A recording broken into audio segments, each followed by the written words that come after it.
Assalamualaikum warahmatullahi wabarakatuh. Selamat pagi, selamat siang, selamat malam kepada Bapak Gumilang dan teman-teman yang saya hormati.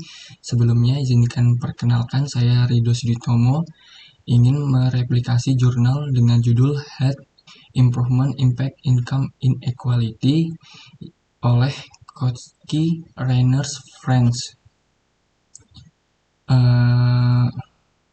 Untuk daftar isinya itu yang pertama ada pendahuluan, selanjutnya ada review literatur, pertanyaan penelitian, metodologi, data, analisis deskriptif, dan yang terakhir kesimpulan.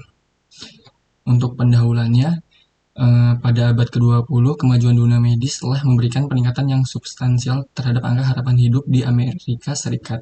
Peningkatan tersebut telah membuat suatu peluang dalam peningkatan investasi modal manusia, tingkat tabungan yang tinggi, serta tingkat pertumbuhan ekonomi. Walaupun terdapat penelitian empiris yang telah dilakukan sebelumnya mengenai efek jangka panjang dari dinamika kesehatan terhadap pembangunan ekonomi, namun masih sedikit penelitian yang berfokus terhadap konsekuensi yang berpotensial dari dinamika tersebut terhadap tingkat ketimpangan ekonomi. Selanjutnya, review literatur. Ada korelasi antara kesehatan dan ketimpangan dapat digambarkan melalui sebuah pendidikan. Peningkatan kesehatan meningkatkan kemungkinan kemampuan bertahan hidup individu pada usia tertentu dalam siklus hidup, sehingga meningkatkan manfaat dari pendidikan terhadap biaya yang dikeluarkan, dan dengan demikian mendorong tingkat pendidikan dan tingkat kekayaan individu. Pertanyaan penelitiannya sendiri yaitu apakah dan sejauh mana peningkatan dalam kesehatan penduduk berdampak terhadap ketimpangan pendapatan di Amerika Serikat selama periode 1960 sampai 2000. Metodologinya sendiri, peneliti dalam menguji pengaruh tingkat kesehatan terhadap ketimpangan pendapatan memperkirakan long difference specification yang menggunakan satu pengamatan pada tahun 1960 sebelum kemajuan medis mempengaruhi pengobatan dan pencegahan penyakit kardiovaskular pre-treatment, dan satu pengamatan pada tahun 2000 ketika terjadi penurunan dalam mortalitas penyakit kardiovaskular mulai mendatar post-treatment. Untuk modelnya sendiri terlihat pada layar. Selanjutnya, model empiris yang selanjutnya menggabungkan variasi geografis pada mortalitas penyakit kardiovaskular dengan waktu kemajuan medis untuk mengisolasi variasi eksogen pada log life expectancy over time. Model tersebut selanjutnya menggunakan prediksi penurunan mortalitas sebagai instrumen dalam perubahan log life expectancy dengan first take disajikan seperti berikut. First take menghubungkan difference prediksi penurunan mortalitas antara periode pre-treatment dan post-treatment dengan difference pada log life expectancy antara pre-treatment dan post-treatment, sehingga model tersebut merupakan difference in difference yang mengukur efek dari penurunan mortalitas penyakit kardiovaskular pada peningkatan life expectancy yang memanfaatkan intensitas pengobatan yang berada di seluruh negara bagian.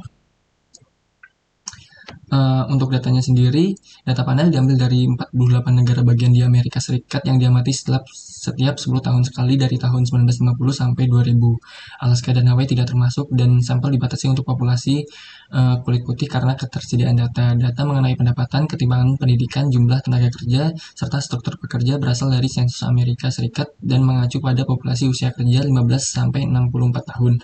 Ketimpangan pendapatan diukur dengan koefisien Gini sebelum pajak sebelum transfer yang dibuat dari data yang disesuaikan dengan inflasi atas pendapatan upah atau total pendapatan. Data life expectancy berasal dari US Life Adjustment Mortality Rate didapat dari Grove dan Hetzel, serta tingkat kematian yang disesuaikan dengan usia dinyatakan dalam kematian per 100 orang kulit putih. Memasuki analisis deskriptif, pertama ada figur 1 mengenai partial correlation for weight inequality before and after treatment. Panel A dan B menunjukkan reduce from selama periode 1950 sampai 2000. Sementara untuk panel C dan D menunjukkan first take selama periode 1950 sampai 2000. Hasilnya, penurunan mortalitas yang diprediksi tidak berpengaruh pada ketimpangan dan life expectancy sebelum kemajuan medis dalam pengobatan dan pencegahan penyakit kardiovaskular diberikan pada tahun 1960-an. Temuan tersebut menunjukkan pre-treatment memiliki tren paralel sehingga asumsi tren paralel dapat diterima. Selanjutnya, prediksi penurunan mortalitas berkorelasi signifikan dengan peningkatan ketimpangan dan life expectancy setelah post-treatment. Selanjutnya, pada tabel pertama, effect of health on income inequality, di mana panel satu merupakan second stage, panel B merupakan reduced form, dan panel C merupakan first stage. Hasilnya, estimasi menunjukkan bahwa perbaikan kesehatan berdampak pada ketimpangan pada spesifikasi 3, peningkatan 1% life expectancy pada usia 30 berkaitan dengan peningkatan sebesar 0,8 Gini poin. Oleh karena itu, peningkatan life expectancy orang dewasa selama 1 tahun menaikkan Gini koefisien sebesar 1,8 poin. Secara total, peningkatan kesehatan antara tahun 1960 sampai 2000 menyebabkan peningkatan koefisien Gini sekitar 5,3 poin. Estimasi serupa diperoleh pada total ketimpangan pendapatan. Semua estimasi second stage dan juga semua estimasi reduced form signifikan pada konvensional level.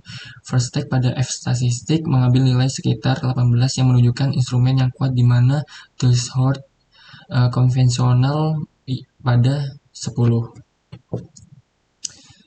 Untuk tabel kedua sendiri menunjukkan mekanisme collect education, labor supply, and occupational structure.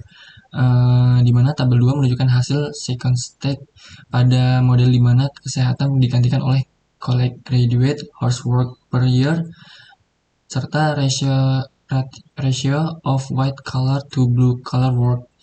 Ketiga variabel tersebut berkorelasi positif dan signifikan dengan ketimpangan. Peningkatan presentasi 1 poin pada college graduate meningkatkan weight inequality sebesar setengah Gini poin. Selanjutnya, peningkatan 70 horsework per year atau presentasi 12 poin dalam ratio of white collar to blue collar work menyebabkan peningkatan ketimpangan yang serupa. Oleh karena itu, college education, labor supply, and occupational structure merupakan mekanisme di mana kesehatan penduduk mempengaruhi ketimpangan pendapatan. Namun pada first stage, instrumen berkorelasi kurang kuat dengan labor supply dibandingkan dengan college education and occupational structure yang menunjukkan labor supply kurang berpengaruh impact dibandingkan dua mekanisme lainnya. Kesimpulannya, penelitian kali ini menunjukkan bahwa perbaikan kesehatan telah memberikan kontribusi terhadap meningkatnya ketimpangan pendapatan di Amerika Serikat selama periode 1960 sampai 2000. Temuan ini memberikan bukti baru bahwa tren jangka panjang dalam kesehatan penduduk dapat menjadi penentu penting pada pemerataan ekonomi. Hasil selanjutnya disarankan collect occupational structure and labor supply dijadikan sebagai mekanisme pengaruh kesehatan terhadap ketimpangan. Sekian dan terima kasih. Mohon maaf jika terdapat kesalahan kata. Wassalamualaikum warahmatullahi wabarakatuh.